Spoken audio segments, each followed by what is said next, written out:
I'm Bill Hemmer, Fox News reporting in Jersey City, New Jersey.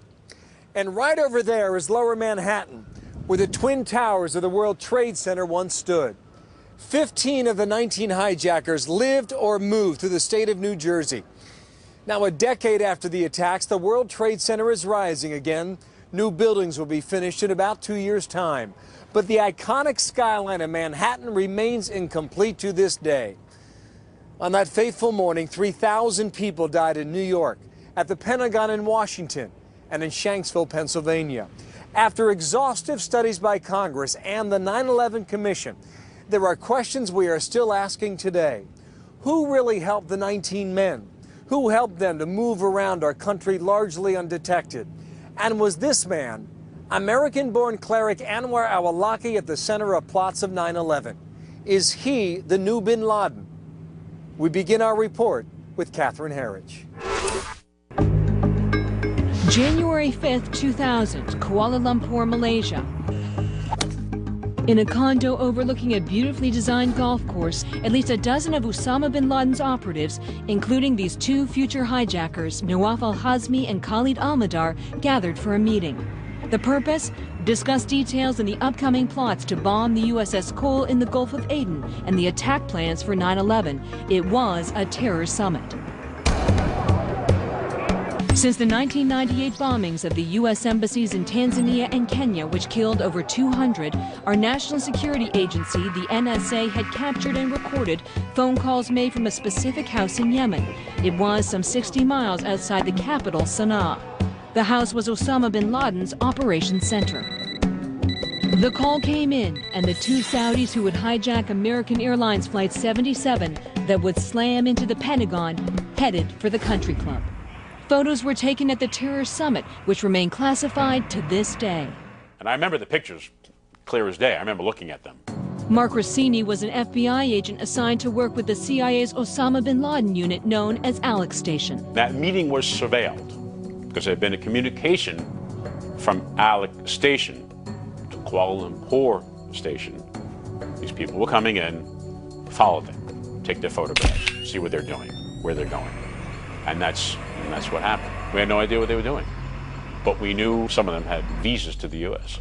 But then the CIA refused to share those with other agencies such as the FBI and the Border Patrol, which allowed two to literally walk into the United States through Los Angeles airport a week after the summit of terrorism concluded. We blew it, basically. We blew it. With that advance notice, we could have gotten a listening device in the condominium unit. George Tenet, the director of the CIA, had just said that Al-Qaeda and bin Laden was the #1 priority of the agency and that every effort should be given to corralling them before they attacked us. Former Senator Bob Graham co-chaired with then-Congressman Porter Goss the Joint Congressional Inquiry into the attacks of 9/11. This was an 800-page report based on 500,000 documents, 300 interviews, and 22 hearings, which finished in December 2002. It dove deeply into intelligence activities before and after the attacks. Graham wrote the acclaimed Intelligence Matters and a new novel, Keys to the Kingdom. That was one of the recurring themes of 9/11, and that is the right hand not talking to the left hand. This is probably one of the most painful things about me, or things that I regret. I could not tell the Bureau about what we were talking about without getting approval from the bosses at Alex Station to tell the FBI, because it was CIA protected information only.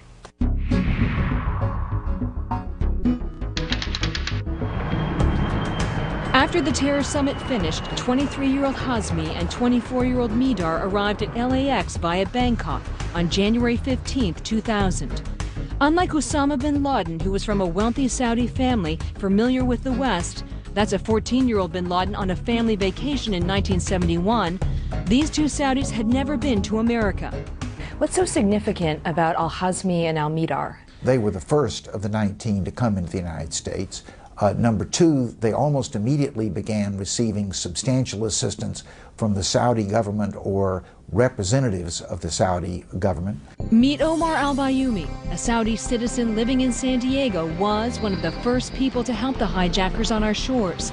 In this highly redacted, declassified FBI document, the then 42-year-old had been in the U.S. on a student visa since 1993. Is there any record that Omar al-Bayoumi was a student in the United States? He professed that he was a student.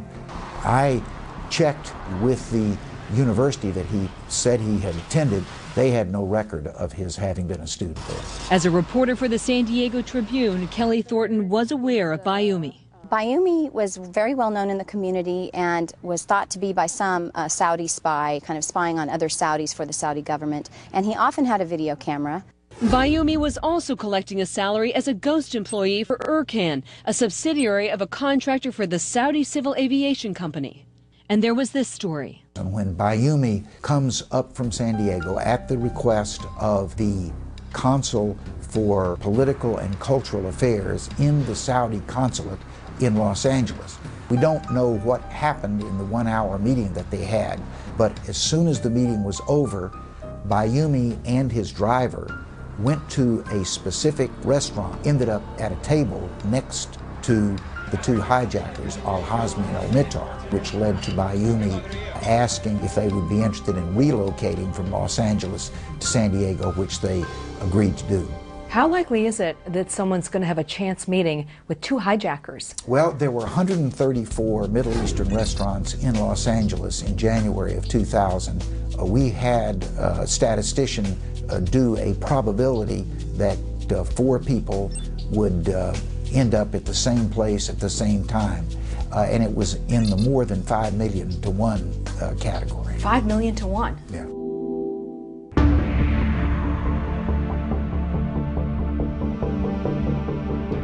Remember, the first 2 hijackers here know nothing about getting around California and speak no English. But the ever-helpful Bayoumi had someone in mind. He enlisted the help of a 20-year-old Yemeni, Modar Abdullah, who was a student at San Diego's Grossmont Community College. Kelly Thornton is one of the few people who interviewed Modar. He told me that Omar al-Bayoumi is the one who asked him to do that. And he was also asked to help them acclimate to San Diego. Modar was fluent in English and spoke very well, and the hijackers didn't speak so well. He was asked to help them get driver's license, social security numbers, that kind of thing. Though the hijackers walked into our country legally, Modar Abdullah's 1998 entry into the U.S. from Canada was anything but legal. He presents his Yemeni passport as proof of citizenship. Shortly after receiving his U.S. visa, he travels to San Diego, and within a week of his arrival, he's filed an application for asylum, claiming to be a citizen of Somalia fleeing persecution. He further says that he entered the United States through New York, utilizing a fraudulent Italian passport in the name of Franco de Polo. Frank the chicken? Right. This is all within like a 4-month time period. And Modar took the 2 men here, the National Air College. Pat Brandy has been a flight instructor for 26 years.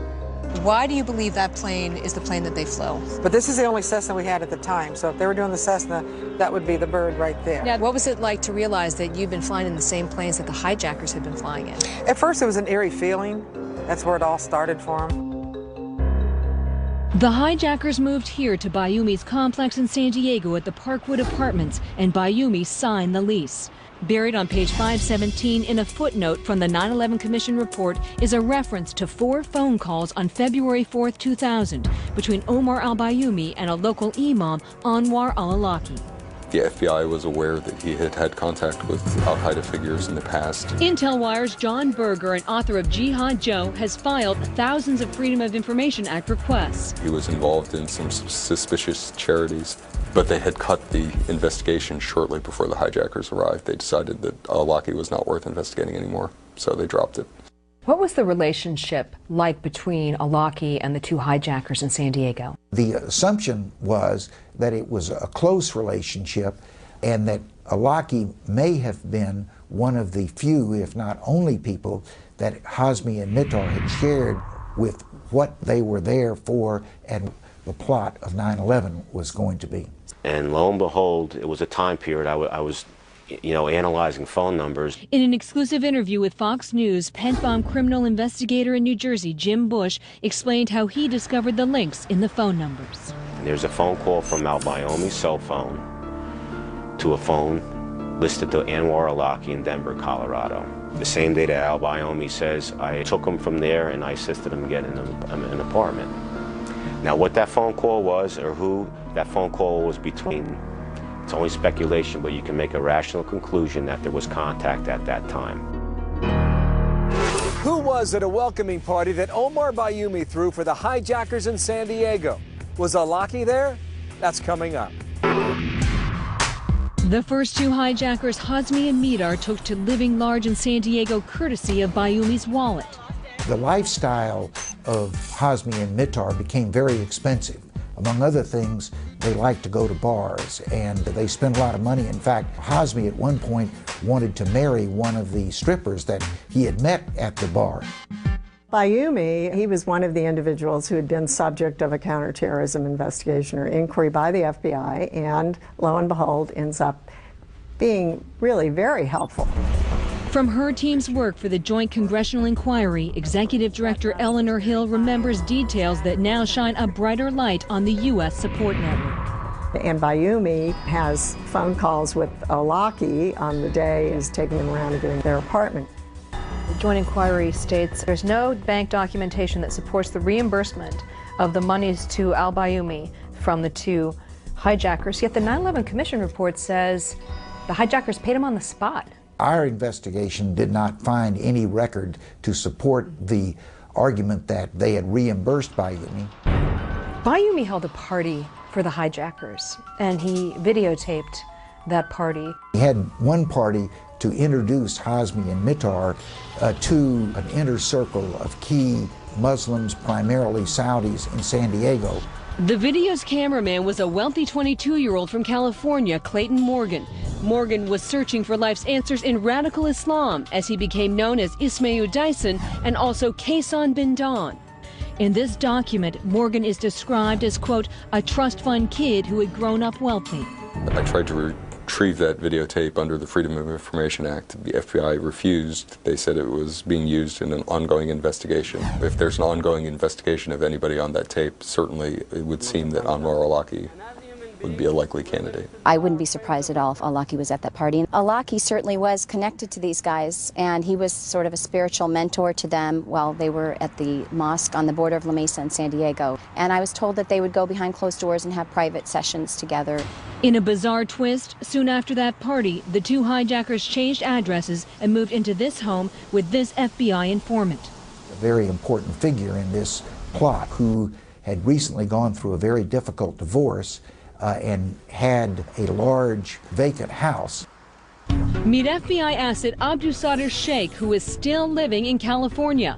In 2000, he was a 65-year-old Indian-born Muslim claiming he had a doctorate and occasionally taught English at local community colleges. Fox News could not confirm where he taught English and where he got his degree.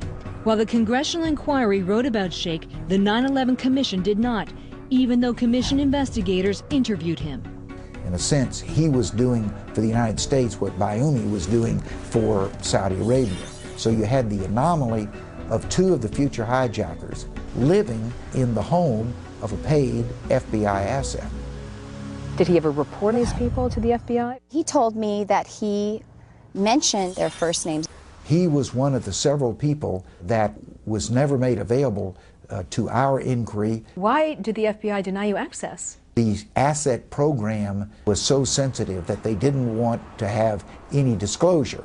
Now, I found that to be a rather disingenuous answer given the fact that this man was being paid rather handsomely. In fact, he got a severance payment of $100,000 from the FBI at the end of this, and yet had two of the hijackers living in his home and apparently never told anybody. And then there was a lot of negotiation, which at one point had Sheikh saying, I will testify if you, the Joint Inquiry, will give me immunity from any future prosecution.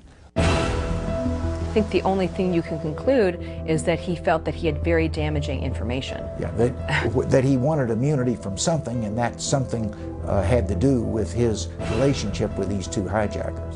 Did you ever speak to the FBI Director, Robert Mueller, about that block? Absolutely, and he's the one who said the reason that we're not giving you access to Shaikh is because our asset program is very valuable and we cannot have any outside intrusion into it.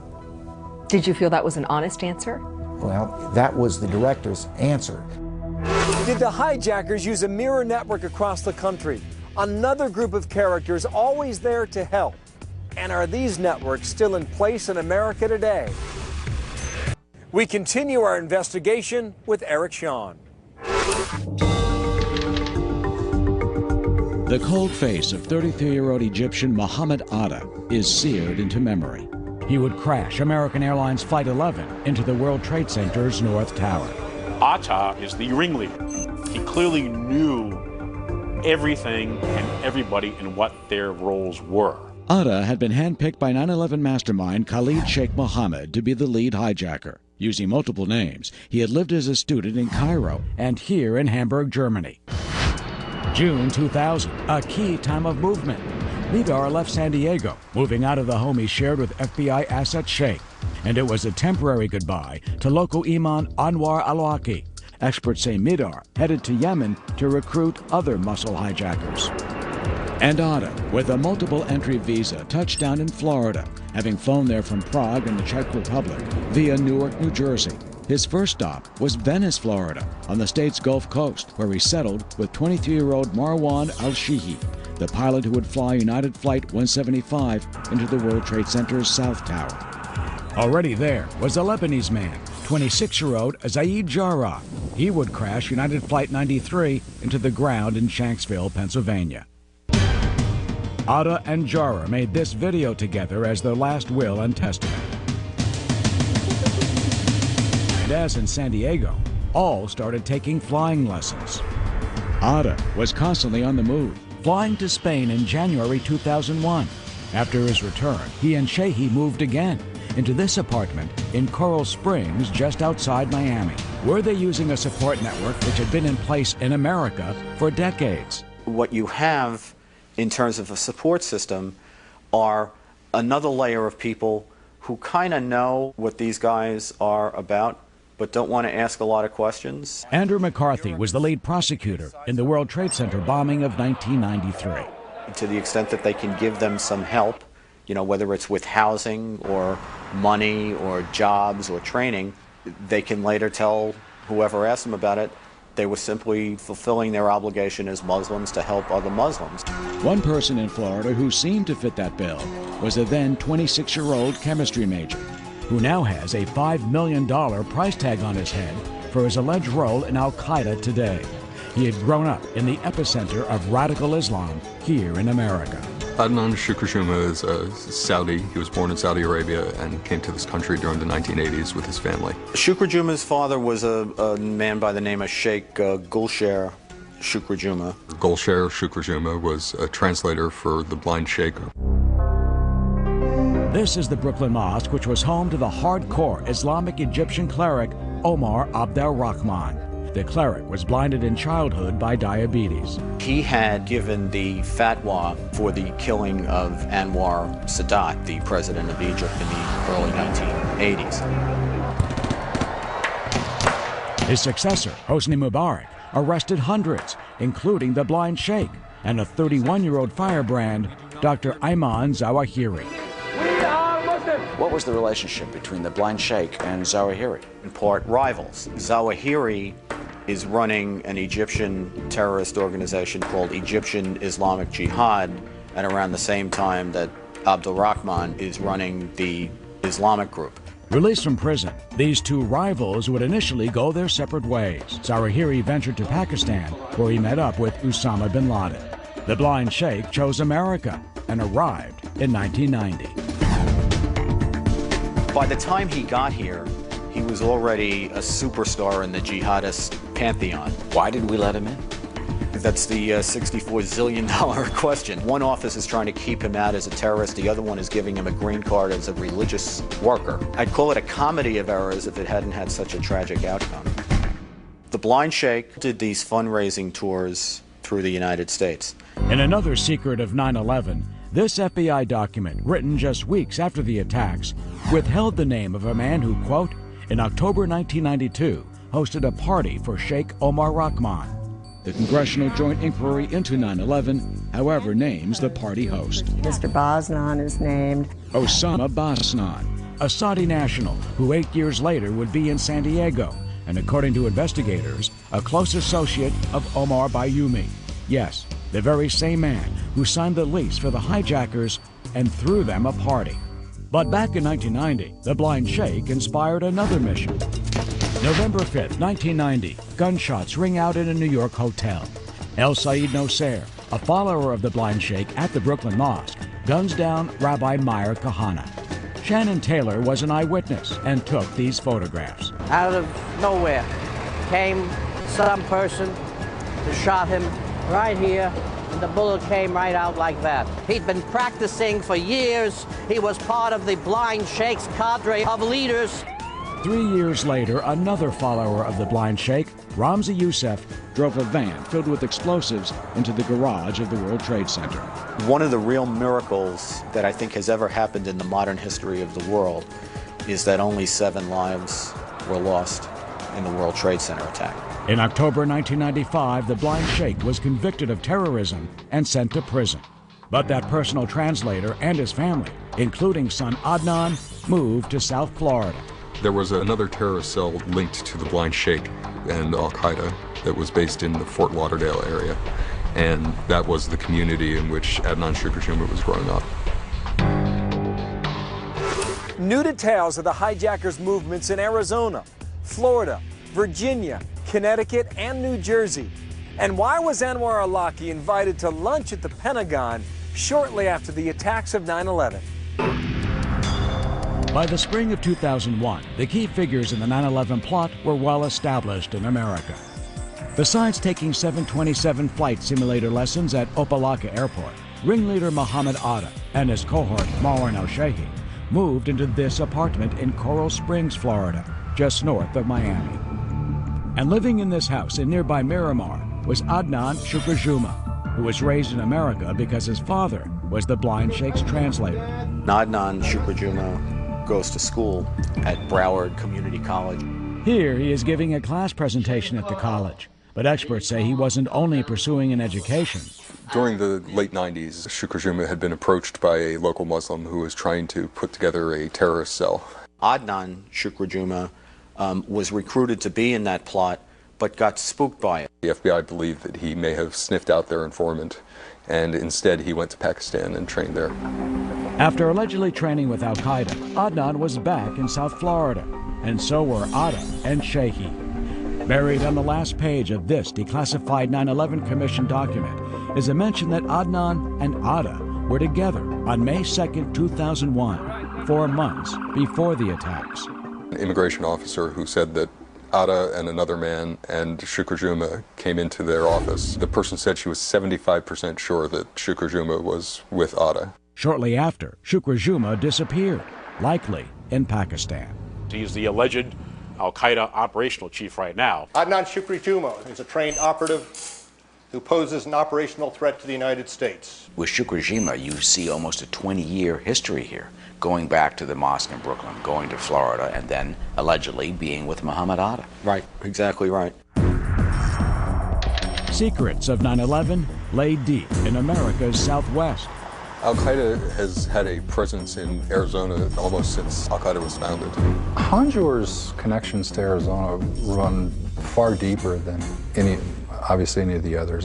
Now at the Goldwater Institute, Mark Flatten has been an investigative reporter in Arizona for over 28 years. He had been here in, I believe, 91, taking classes at the University of Arizona. In fact, during the 9 years between 1991 and 2000, Saudi national Hani Hanjour, pilot of Flight 77 that hit the Pentagon, moved in and out of Arizona at least 3 times, studying English and taking flying lessons. A lot of people who have been connected to, subsequently to terrorism, had been to the Tucson area, had studied in the Tucson area. People such as Wadi al-Hajj, who was one of the very first members of Al-Qaeda, and who's now in prison for the 1998 bombings of the U.S. embassies in Africa. But back in the 80s, he was plane shopping for bin Laden in the Grand Canyon State. Wadi al-Hajj asked another American citizen to purchase a plane on behalf of Osama bin Laden. Went to a location in Arizona, it was called a boneyard, which sold old surplus military and other used aircraft, and bought a fairly large cargo jet for bin Laden. This is the plane bought for bin Laden. It was transported to Sudan, and subsequently they crashed the plane. The deep roots of Islamic extremism in Arizona remain a secret of 9/11. The FBI and CIA, in fact, issued a joint intelligence report that designated Arizona as a long-term nexus for Al-Qaeda. I was able to obtain a copy of that report through the Freedom of Information Act, but everything except the headers were deleted. But Phoenix FBI Special Agent Ken Williams was suspicious.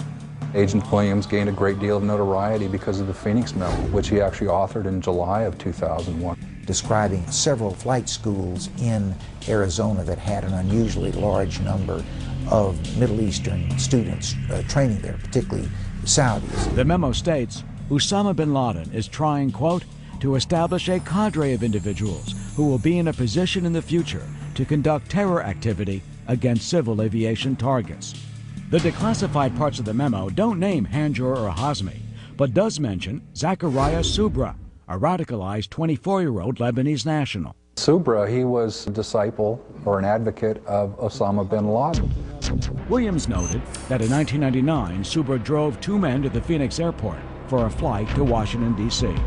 Two individuals had got up on an America West flight out of Phoenix, went and tried to essentially jimmy their way or force their way into the cockpit, and they were stopped, and they said, oh, well, we thought it was the bathroom. The theory post 9/11 became that this was essentially a dry run, that this was a way for them to see how hard it would be to get up out of your seat and walk to the cockpit and go into the cockpit. Senator Graham noted that on at least 5 occasions, Subra and Hanjour trained together at the same flight school.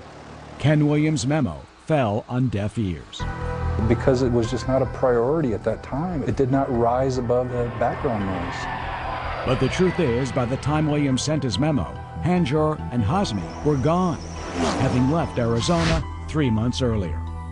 They forwarded their utility refunds to this mosque in Virginia, where Anwar Awlaki was now the imam.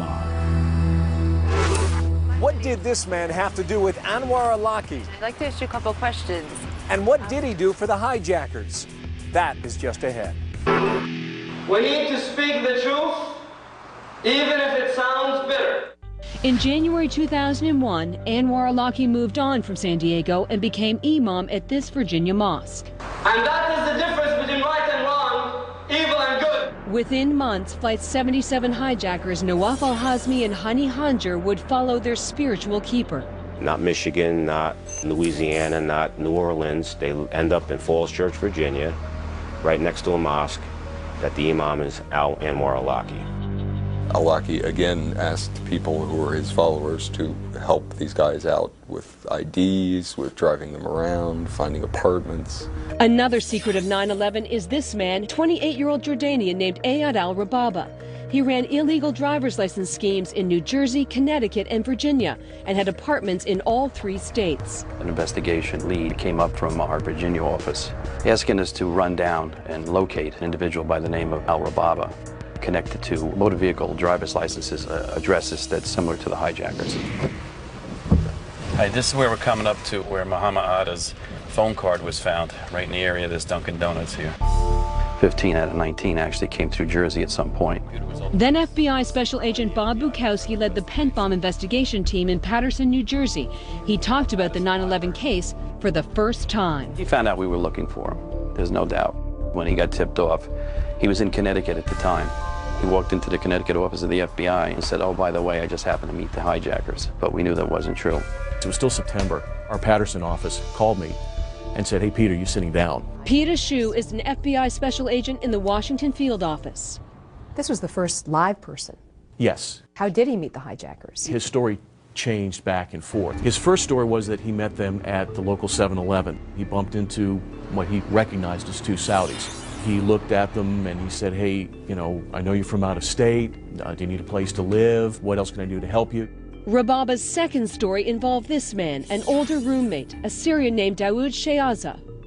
Ayad Rababa. Yes, Rababa. Ayad Rababa. I know him, this guy. Yes. I live with Rababa. The two men lived here in this Paterson, New Jersey apartment and later in Virginia. Fox News found Shayaza still living in the U.S. We know that it was Chahaz's idea to go down to Virginia. Al-Rabab was in his 20s, where Chahaz was more in his 50s. Chahaz was always very, very well dressed anytime we dealt with him, but never worked, never had a job. During our course of our investigation, we had found that he had made a call to the Saudi embassy in Washington, and he also made a call to the Saudi embassy in Russia.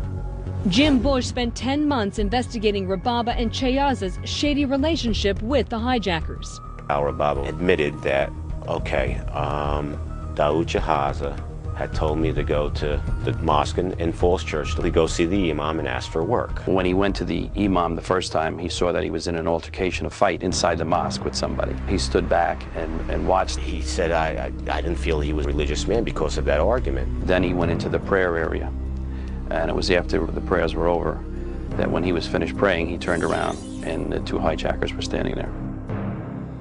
We thought that was very, very strange that they picked him to assist them to get an apartment when there was 400 or 500 other people there. How many times did you see Hamzi and Hanjur? I think 3 times. Yeah, I'd bring them to the house, so eat some fruit.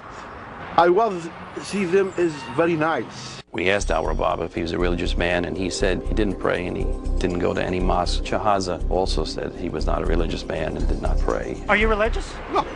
Then why would you go to I'm the mosque? drink, I'm bad Muslim. Anwar Awlaki. How did you come to meet him? I'm very upset about that, Right. really.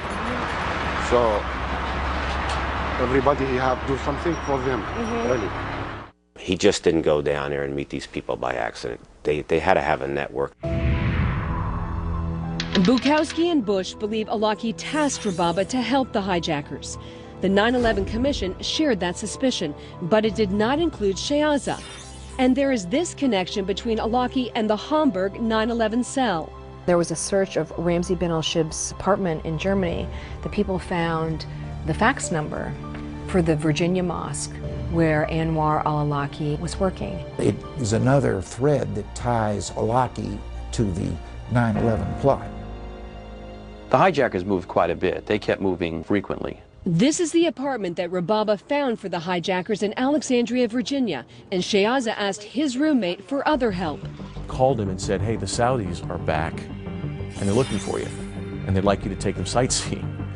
In May 2001, Rababa found Hazmi and Hanjur with 2 new roommates, future muscle hijackers Ahmed Al-Gamadi and Majed Moked. It was a road trip from hell. The 5 men drove up I-95 and ended up staying for 2 nights in Fairfield, Connecticut at this motel in room 73. 75 phone calls were made to locate flight schools, car agencies, and apartments. They argued over money, and they wanted to move on. I guess it just didn't pan out for him up in Connecticut, so Al-Rababa suggested, I'll take you to Paterson. He said that was the last time he had seen him, but the next day we know that the hijackers moved to Paterson. They wound up settling here for about 3 months, up on Union Avenue. They stayed on the 3rd floor up here. Investigators placed Rababa in Paterson with Hanjur less than 2 months before 9/11. We're coming up to the South Paterson Library. This is where Hani Hanjur used computers. We had a very good independent witness that puts Iyad with Hani at the library. Iyad denied it. I think we got 90% of the story. Coming up, we dig deeper and ask what happened to these people who helped the hijackers. Where are they now? Some of the answers you will find stunning. And why was Anwar Awlaki, the man who may now inherit al-Qaeda, invited to lunch at the Pentagon only months after the attacks? That's a Fox News exclusive. 2 days before the 9/11 attacks, Anwar Awlaki was back in Southern California at UC Irvine. He attended a rally for Jamil Al-Amin, also known as H. Rap Brown, a former Black Panther who was eventually convicted of killing a Georgia deputy sheriff. On September 11th, Anwar Awlaki was flying back from San Diego to Washington, D.C. In the immediate chaos and panic following the murder of 3,000 people, the identities of the 19 hijackers quickly emerged. 15 of them were Saudi citizens. Last points of contact were tracked down, including Awlaki, who was interviewed 4 times by the FBI between September 15th and 19th. He was quick to go on a media outreach tour for Islam. There has never been a war that succeeded against terrorism. This email, obtained exclusively by Fox News, confirms that Awlaki was invited to and attended a lunch in a Pentagon executive dining room on February 5, 2002. More than 70 people whose names were redacted by the Defense Department are copied on the invitation from the Office of General Counsel. The luncheon featured Awlaki as a guest speaker for, quote, Islam and Middle Eastern politics and culture. The DOD lawyer who vetted the imam wrote she, quote, particularly liked how he addressed how the average Middle Eastern person perceives the United States. At the time, besides the known relationship with at least 3 of the hijackers, Awlaki had a rap sheet with arrests for prostitution and another for loitering around a school.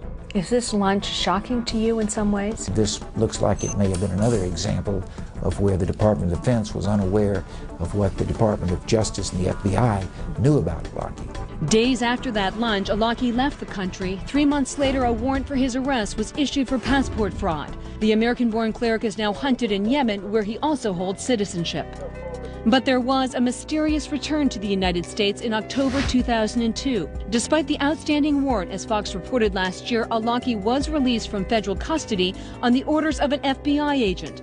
Congressman Frank Wolf wants answers to that secret of 9/11. I wrote your concern in a Fox News report about the Bureau's October 2002 decision to release Anwar Awlaki from custody upon his return to the U.S. despite an outstanding warrant for his arrest at that time. I'd be happy to look into the matter. I can tell you that we tried to provide everything that we had that would be responsive to the interests of the 9/11 Commission at the time. In the years since 9/11, Awlaki has become more operational, with direct links to the massacre at Fort Hood, failed underwear bomber, and the failed attack on Times Square. And what happened to those who facilitated the 19 hijackers? The party thrower Omar Bayoumi mysteriously left San Diego for England shortly before the attacks. He was detained by Scotland Yard at the request of the FBI, but the FBI never showed up, and so they had no alternative but to release Bayoumi, and shortly thereafter he returned to Saudi Arabia. Modar Abdullah tried to remain in the U.S.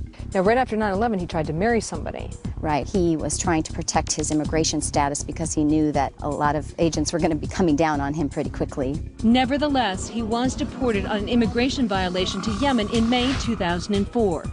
Ayad al-Rababa was eventually charged with document fraud and deported to Jordan in July of 2003. His roommate, Shayaza, is still trying to stay here. He now has a social security number, and he's free to move about in this country, which is shameful. Shahaza was to be deported. He went into immigration court and somehow downplayed his involvement with the hijackers, and he was subsequently granted asylum. Authorities are still trying to deport him. A hearing is scheduled in June. And there is this secret. There were 27 pages in the joint inquiry that were redacted. Well, I can't tell you much because it's a state secret classified, but it related primarily to the Saudi role in the United States in the months leading up to 9/11. Would I be correct to assume that the pages dealt with the money trail? That was part of it. A major part of it. Yeah. Like a house of mirrors, there is something eerily familiar about the enemies we face in a post-9/11 world. Some are American-born like Anwar Awlaki or raised here like Adnan Shukr Juma. Do you believe right now that there are Islamic terrorist cells here in the United States that want to kill us? I don't think there's any question about that.